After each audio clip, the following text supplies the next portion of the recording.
तो आज श्राप लगा है, मुझे तो बहुत पहले लग गया। किसने दिया था श्राप पता? गांधारी ने, महाभारत में। सही कहा आपने।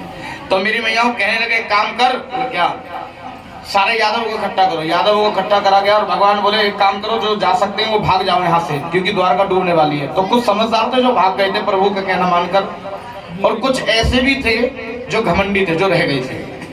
तो आज भगवान ने कहा इस मूसल को समुद्र में डाल दिया। मूसल को समुद्र में डाला, लेकिन मौत कहां से कहां घूम के आई। मूसल समुद्र में जैसी गिरा, मछली ने निगल लिया। मछली को मछुआरे ने पकड़ लिया, मछुआरे ने मछली को बेचा, शिकारी ने खरीद लिया। शिकारी ने जैसी मछली को काटा तो क्या निकला पेट में से? मूसल निकले। मूसल को घिसा, जहां जहां बुरादा गिरा वहां पर डाब घास पैदा हो गई।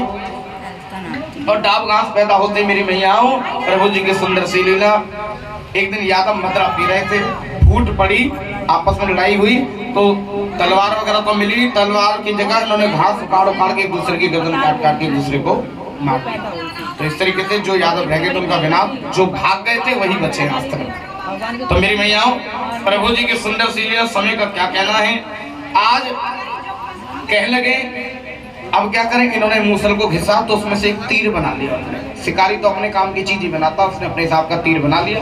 भगवान कदम की डाल के नीचे बंसी की बंसावली कर रहे थे, इसने छुप के तीर मारा और भगवान के पैर के तलवे में लग गया। ये कहानी है रामचरितमानस की भी, कि राम ने भी किसी को छुप के तीर मारा था। किसको? बाली को। हाँ, ये वही बदला था।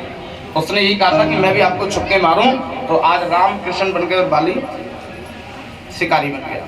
तो आज भगवान ने तुरंत शंख बजाया और अर्जुन को बुलाया। अर्जुन, मेरी सारी पटरानियों को लेके भाग जाओ, जितना धन ले जा सकते हो ले जाओ, क्योंकि विनाश होगा।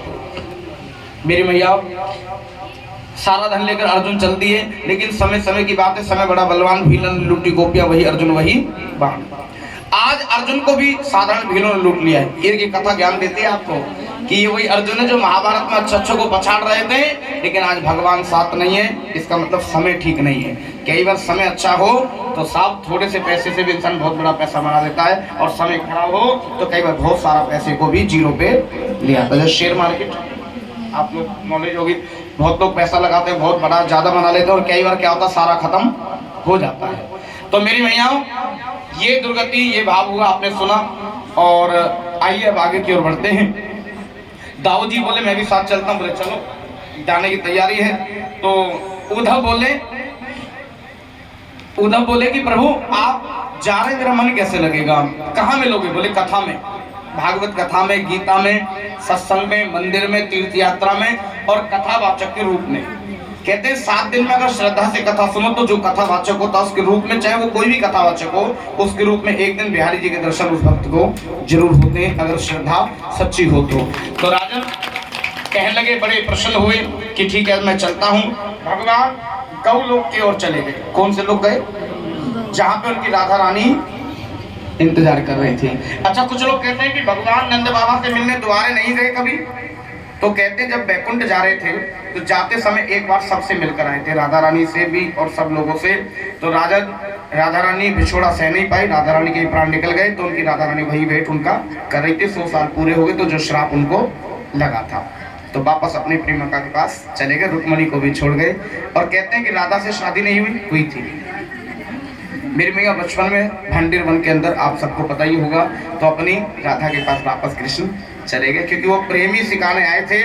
और 2 रूप दिखलाए, प्रेम भी दिखलाया और भगवान ने कर्म की सजा देनी भी सिखाई।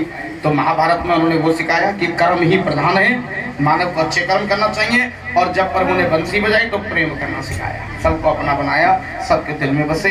तो मेरे मैया हर मानव का यही रूप होता है, एक बचपना और एक जवानी का। तो मेरी मैया ये कथा सुनी। अब आगे की ओर चलते हैं। परीक्षित आज वही 7वां दिन घबरा रहे, बोले मर जाऊंगा। बोले बाबा जिसे तुम मरण करा वही तेरा जीवन है।